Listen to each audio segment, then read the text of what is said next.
আল্লাহ বলেন ওলাউ শাহ আল্লাহ মাশরাকু, আল্লাহ যদি চান, আল্লাহ যদি ইচ্ছা করতেন তো আল্লাহ শিরক করতো না। তো এই ইচ্ছা তো আল্লাহ করবেন না।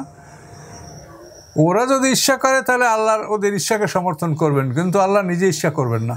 আল্লাহ ইচ্ছা করলে পৃথিবীতে কেউ মুশরিক থাকে, কেউ বেঈমান থাকে, তো সবই তো মুমিন হয়ে যায়, তাহলে সবই তো জান্নাতে ঢুকবে, তাহলে দোজখ তো খালি থাকবে। তা তো না। আল্লাহ বলছেন আমি স্বাধীনতা দিয়েছি, দুটি পথ আলোকিত করে দিয়েছি, এখন তোমরা স্বেচ্ছায় যে যে পথে ঢোকো সেই পথে চলার ব্যবস্থা আমি করব, সেই পথে চলার জন্য যা লাগে আমি সরবরাহ করব। এই জন্য আল্লাহ বলছেন যে আল্লাহ ইচ্ছা করলে তো কেউ মুশরিক থাকতো না, এটা ঠিক, কিন্তু আল্লাহ তো এটা চাবেন না। এটা তো মানুষের চাহিদার পরে আল্লাহর চাহিদা হবে।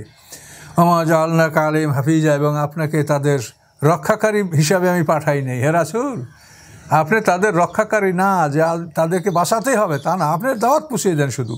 ওমা আনতা আলাইহিম বিওয়াকিল, এবং আপনি তাদের কর্মবিধায়কও নন যে আপনি তাদের কাজকর্ম জিম্মাদারি আপনি নিয়েছেন, এটাও না। আপনার এগুলো কিছুই না, আপনার একমাত্র কাজ তাদের কাছে দাওয়াত পৌঁছিয়ে দেওয়া, রাস্তা দেখিয়ে দেওয়া, এরপরে আপনার কোনো কাজ নাই, আমি হিসাব নেব। আল্লাহ বলেন ওরা তাসুব্বুল্লাযীনা ইয়াদউনা মিন দুনিল্লাহি ফায়াসুব্বুল্লাহ আদওয়াম বিগাইরি ইলম। আল্লাহ বলেন ওরা আল্লাহ ছাড়া যাদেরকে ডাকে তোমরা তাদেরকে গালি দিও না। যদি তোমরা তাদেরকে গালি দাও তাহলে ওরা তোমার আল্লাহকে গালি দিবে জ্ঞানহীনতার কারণে। তো এই জন্য আল্লাহ বলছেন যে বিধর্মীদের দেবদেবীকে গালি দিও না। আব্দুল্লাহ ইবনে আব্বাস বর্ণনা করেন সূরা আম্বিয়ার ৯৮ আয়াতে যে যখন আল্লাহ বলেছেন ইন্নাকুম আমা তা'বুদুনা হাসাবু জাহান্নাম আনতুম লাহা ওয়ারিদুন, তোমরা এবং তোমরা যাদের ইবাদত করো তারা জাহান্নামের ইন্ধন লকড়ি, তোমরা সবাই জাহান্নামে অবতরণ করবে। তো এই আচরণে মুশরিকরা বলল যে মুহাম্মদ সাল্লাল্লাহু আলাইহি ওয়াসাল্লাম আপনি আমাদের দেবদেবীর সমালোচনা থেকে বিরত থাকেন, যদি আপনি না করেন তাহলে আমরা কিন্তু আপনার আল্লাহকে গালি দিব। তো আল্লাহ তাআলা আদেশ দিলেন যে তাহলে ঠিক আছে, এখন মুসলমানরা তাদের দেবদেবীকে গালি দিবে না। কাযালিকা যায়্যানা লিকুল্লি উম্মাতিন আমালাহুম, আল্লাহ বলেন এভাবেই আমি সকল জাতির জন্য তাদের আমলকে সুসজ্জিত করেছি, অর্থাৎ শয়তানের মাধ্যমেই তাদের আমলকে সুসজ্জিত করা হয়েছে। সুম্মা ইলা রাব্বিহিম মারজিউহুম, এরপর তাদের সকলেরই ঠিকানা আল্লাহর কাছে। ফায়ুনাব্বিউহুম বিমা কানু ইয়ামালুন, তারা কী কাজ করতেছিল পৃথিবীতে আল্লাহ তারা একটা খবর দেবেন।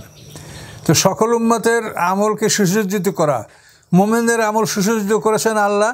মোমেনরা দেখে সিরাতাল মুস্তাকিম এবং এই রাস্তা সুন্দর দেখে তারা এই রাস্তায় তারা জান মাল জীবন দিয়া এই রাস্তায় চলার জন্য চেষ্টা করে। আর কাফেরদেরকে দেখে সে শয়তান, তার শয়তানি রাস্তা, কাফেররা জান মাল জীবন শেষ করে ওই কাফেরের রাস্তায় চলার চেষ্টা করে। তো এখন এখানে আল্লাহ বললেন যে বিধর্মীদের দেবদেবীকে গালি দিও না। তো এই বিষয়টা একটা গুরুত্বপূর্ণ বিষয় যে বিধর্মীদের দেবদেবীকে গালি দেওয়া যাবে না। তাহলে এখান থেকে তাদের দেবদেবীদের মূর্তি ভাঙা বা তাদের মূর্তির কোনো ক্ষতি সাধন করা, তাহলে এটা তো অসম্ভব, একেবারেই অসম্ভব।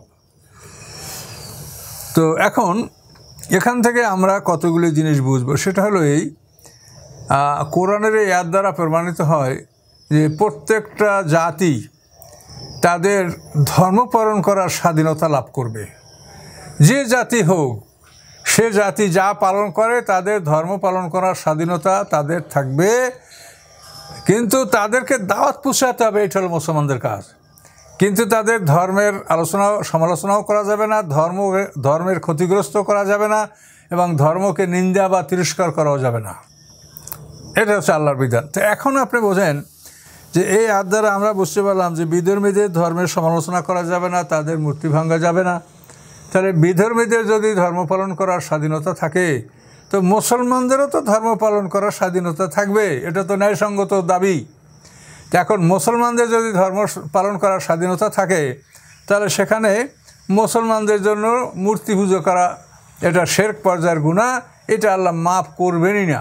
তো এই জন্য মুসলমানরা যাতে মূর্তির কাছে না থাকে এবং মুসলমানরা যাতে মূর্তি সংরক্ষণ না করে, মুসলমানদের সীমানা যাতে মূর্তি না থাকে, তার কারণ এই শিরকের গুনাহ আল্লাহ মাফ করবেন না। মুসলমানদের জন্য মূর্তিকে পূজা করা, মূর্তিকে সম্মান দেখানোর শিরক।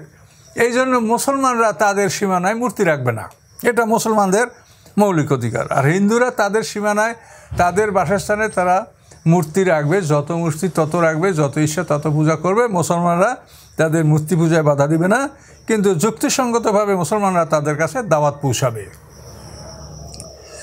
তো ইসলামের এই মূল নীতিগুলি, এর থেকে আমাদের অনেক কিছু শেখার আছে।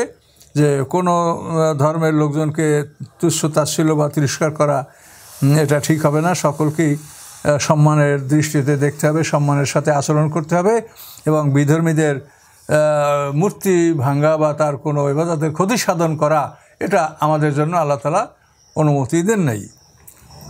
তো এখন অনেকেই প্রশ্ন করবেন যে তাহলে আল্লাহ রসুল মক্কা বিজয়ের পরে কাবাঘরের সব মূর্তিগুলো ভাঙলেন। এ কথার জবাব তো আমার হয়েই গেছে যে মুসলমানদের জন্য যেহেতু শিরক, কাজেই মুসলমানরা তাদের ধর্ম পালন করার জন্যই তারা তাদের এলাকায় মূর্তি রাখবে না। এখন মক্কা ঘরের মূর্তির ব্যাপার হচ্ছে যে মক্কা ঘরটা কাদের? আপনি যে প্রকৃত মালিক তার কাছে তার জমি বুঝিয়ে দেওয়া, হস্তান্তর করা, এটা নামই তো নয় বিচার। এই যে পৃথিবীতে বিচার ব্যবস্থা কেন? যে প্রকৃত মালিককেই তার অধিকার বুঝিয়ে দেওয়া হবে। তাহলে এখন এই মক্কা ঘরটা এটা যদি মুশরিকদের মূর্তির ঘর হয়ে থাকে, তাহলে তো এটা মুসলমানদের জন্য ওটা মূর্তি ভাঙ্গা অপরাধ হয়েছে। আর যদি ওটা মুসলমানদের ইবাদতখানা হয়ে থাকে প্রাচীনকাল থেকে, তাহলে ওখান থেকে মূর্তি অপসারণ করা এটা মুসলমানদের ন্যায্য অধিকার। এখন আপনারা পৃথিবীর ইতিহাস দেখেন যে কাবাঘরটা কি কোনো মুশরিকে বানাইছে না কেউ বানাইছে? এই কাবাঘরটা বানিয়েছে কে? সর্বপ্রথম মানব সৃষ্টির আগে, অর্থাৎ আদম আলাইহিস সালামকে সৃষ্টির আগে এই ঘরটা ফেরেশতারা বানিয়েছে আল্লাহর হুকুমে। তাহলে এইটা তো মুশরিকদের মূর্তির ঘর না।